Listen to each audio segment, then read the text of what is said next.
a few more things that I need to do before I am, but I do want to make that transition. And, and even you, like, as soon as you saying that, like, oh yeah, and us collaborating, blah, blah, blah, like my brain instantly goes off, and it's like, yeah, this one might be great because to me, and even thinking about it, and like, certain people I've even like talked to recently, like, and maybe even yourself and how you say it, like, man, there's so many people that still have this kind of ideal of what, bartenders do or are like, or what bars are like and restaurants, and no idea to this whole like amazing world that we're all like a part of, that I'm a part of, and like this culture. And, to me, it would be like, man, you have this amazing space, and to be able to do something where it's more community driven than it is like really even about, getting so many people from the hospitality industry to come in, but it'd be like,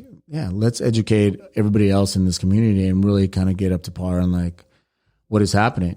It's not, I could, like if there's 3 other people with you, I'd be like, what's your idea of a martini? And I'd be like, what's your idea of a martini? Like, they would all be different. And that's what's fucked. And that's why I say like the martini is like the hardest cocktail, because some people believe it doesn't have vermouth. No, because it's like everybody is so particular, and it's like, you still have those people that believe that, martinis don't have vermouth, and, some people that are like mad if you don't put vermouth in or you put too much in. Then the dirty martini is just like exploded and just like added more nuance to it. It's just like, fuck, like, oh no, I don't want shaken. I want it stirred. And are there a lot of people like that?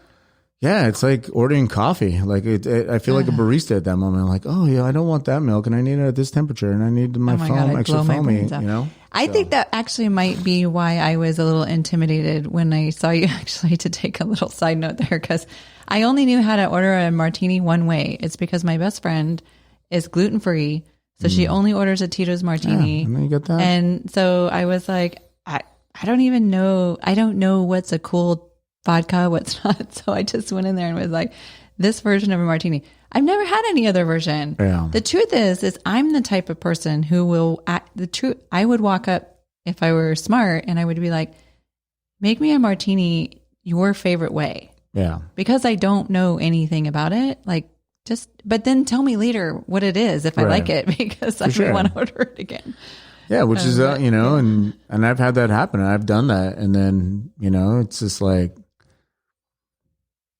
it's a crapshoot on if they're going to like it or if they're not going to like it. But it's a drink. It's like, okay, if you don't like it, great. Just don't order that again, but it's not that big of a deal. It's not a game changer if you make me a drink that I don't like. I'll either drink it or I won't. No, it's not. And, it's our responsibility to make sure that you do enjoy that drink. And, there's different, I think with the cocktails, it always gets really different as far as, I think some people are like, oh, if you don't like that drink, we'll take it back, and then let's make you something you want. Like, if you don't like it, we'll take it back, but you're still paying for it, and then I'll still make you whatever you want, because that whole cross between, if you order food and you don't like the food, like most of the time, like most people know, like, and you don't eat half of it and you're like, no, I don't like this, and like it's not done and blah, blah, blah. Like most people will take that off the bill like automatically for food, and with drinks, I don't think it's necessarily that way, and sadly, because we have to be particular, because I think people are so accustomed to like trying to get free drinks or, just trying to put one over or just have that expectation. Or walk out of the bar and not pay the bill. Yeah. Which I may have done. I think still sticking to the old adage of like the customer is always right. I think people need to realize like that's dead, and it's not, not to the sense where it's like, yeah, you're right and we're going to do whatever and blah, blah, blah. It's like, yeah, we want to be able to hear your voice and hear what you want to say. And if we can accommodate that, cool. But if we can't, then you have to understand that we can't accommodate that. And that's that, my problem for me sometimes is like, bars not being able to have like enough balls and being like, oh yeah, just like doing too much and going above and beyond. And it's like, yo, like you come into my bar, you're coming into my bar, you're coming into my space. You should want to experience the space, what I have to do. my customer service should be on point. My cocktails, blah, blah, blah. But of course, if you don't like something, you don't like something, But that's not just a license to say I want it for free. Like, I don't think. No, but it's, you have people that are very entitled. There's a lot of entitlement out there and expect this certain kind of, service, or like they can just be like, oh, whatever I want, I can get, whether they have a lot of money or they're just, even if they don't have a lot of money and they're just fucking dicks because they don't know any better, So it's, it's just kind of remembering, like, you're going into a place with like human interaction and you're going into a place. So why do you want to go into that place? And like, you obviously like something about it and it's there. So if you're just going in there because you want to modify all the food or modify the drinks, or, it's like, having an understanding that, especially with the bartenders, like we, I can't say all of us, because I still think like the craft bartenders are still on the smaller percentage by a lot, as far as like just the garbage bartenders, or just, I don't want to say garbage bartenders, but just bartenders you might just normally kind of come across. And, right. That we put a lot of time and effort to, research ingredients and research history and research specs and, brands, and to put things together. And it's not just like this, oh, I need this, blah, blah, blah. Like, I'm pretty good. And that was always my strong point, is like, you can come in and like tell me a couple things and be like, cool. And I'll make it up on the fly, like, here's your original cocktail right now, Yeah. Or sometimes I'll pull one out my ass. I know it's just good and it'll work and it'll probably be like fitting for the moment. But, and that's where really a lot of even like Good Time Bros for me. Before even Good Time Bros started, it was like I was planning to just have my own journey and figure out how to do, what the platform of Good Time Bros does. And, to me, and like drink outside your box, it was like my hashtag or whatever. And it's like, but it was more of like an awareness thing. It wasn't like, oh, don't drink this, drink that. Yeah.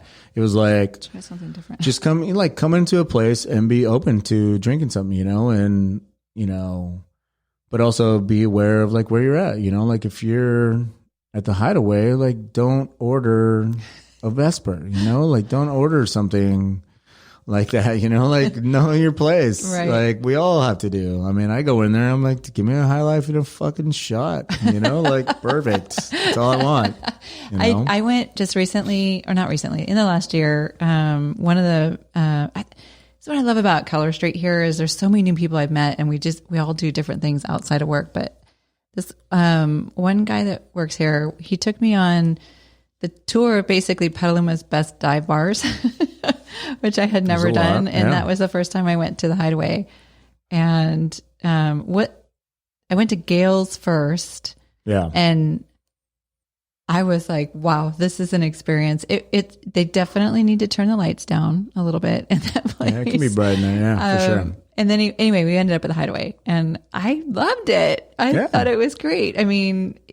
Obviously you go where your mood takes you, right? And some days it's about a dive bar and Hideaway, and some 100%. Days about Whisper Sisters or whatever. I love to go over actually to the Shuckery Parlor, which is great if you want a glass of wine, but it's...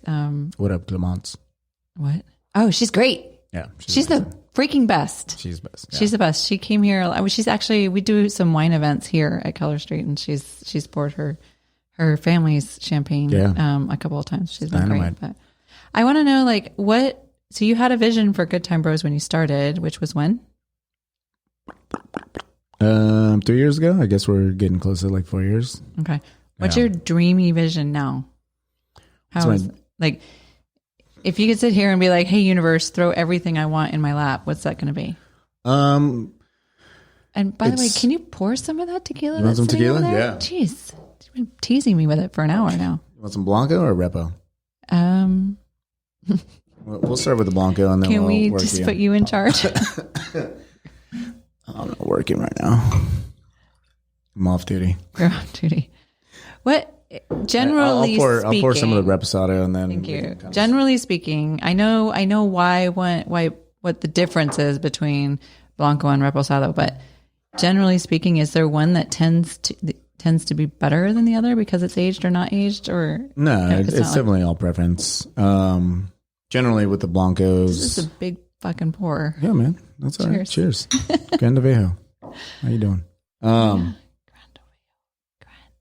Vejo. By the way, can I just like hide in your suitcase next time you go on one of these Mexico trips with Puente? I'm sure you could be invited. You can talk to Sal about that. Sal, hello. I mean, like Phaedra came with us. I mean, I will even like work that week in Mexico, and I may never leave. If he wants to put me to work. No, I mean, it might even be something where it's like you can pay for your own plane ticket, but then like all the lodging and of course like getting around will be provided by them. You know, and they usually like take us out to one meal a day. And then, I want to learn. That's why I'm interested. Obviously, Mexico is like close to my heart, but this is since I've met you, and I will let you take all the credit for this. My curiosity has peaked to a crazy level of just learning, you know, as I had gone through this wine kind of journey of learning about wine. Now I'm curious about spirits in general, but tequila and mezcal. No, and it's fun. I mean, again, going back to Moody, you know, he works for Young's Market, but like wine was always his thing. And so now, like, you know, having all these spirits around, like he's, you know, now learning and doing what he can to learn. And he's trying to talk to everybody about it just so he can start learning about spirits more and cocktails and perspective from all of us. So, wait, which one is this that you just poured? That's the Blanca. I kind of love it. Yeah. I was going to bring the high proof one, but yeah. I was like, yeah, I'll keep it's because it's only 2:00 in the afternoon. Yeah, but yeah. So I mean, with tequila, it's really just kind of a matter of preference. I mean, you might have like some purists that want the blancos because you know you're actually getting all of the agave flavor, and you can kind of get the terroir and kind of the understanding of that, without having the influence of the barrel. So, and I think you know, like ours is pretty light, not. Kind of mid-range, you know, as far as like being aged. So, you know, for that, it was just because they wanted to make sure that the agave still comes through. You'll see some reposados and some anejos that are really, really dark. And I think those people that really love bourbon are, you know, like that's for them. So it's really just kind of a preference. I do like, I remember when you were on with Sal a few months ago and we were tasting and there was one, I don't remember honestly which one it was. I could go back but there was one that I felt like I could almost chew that I loved so much. I don't think it was the Grande Vejo though. I think it was when we were tasting the mezcal. Yeah. Anyway. Yeah. So yeah, I don't know. I guess goals or my focus for next year is really not just next year, but like just in general. Best case scenario. Best case scenario. What your dream is. Yeah, best case scenario. It really is. You know, the podcast really kind of blowing up and like picking up and, you know, being able to get a sponsor and blah, blah, blah. And kind of taking that. And I think for me, sorry, Franco. We'll let Franco come on another time and he can tell us. Yeah. I mean, I think for me, it's just kind of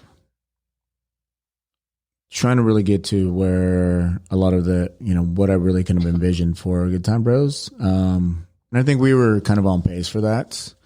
And then this year's just kind of been a little like Stump. So just getting back to that and really, you know, like I've always wanted merchandise and, you know, start doing some other things or find other ways to like get involved with people, even like yourself, like I said, you know, and like finding ways to like give back to the community. And I think even for myself, like really like taking charge and just like going for it with a lot of, you know, whether it's events, whether it's competitions, whether it's like, you know, industry trips and just like putting myself out there like continuously, all while trying to get back to the roots as far as like drawing and designing, you know, like designing t-shirts, kind of, you know, see if I can work on like flyers and, you know, just other materials that I've wanted to do, books. Do you ever think about doing design for a brand? For like spirits specifically? I do feel like there's something happening in the spirits industry where they're starting to really catch on with design and what that means in brand and what that means. But there's such a huge void in that area. Yeah. I mean, I think it's all those things. I think it's just kind of poking around and then seeing, being able to design something, but I need to just like get those tools and get myself back up to it. And then, at least like some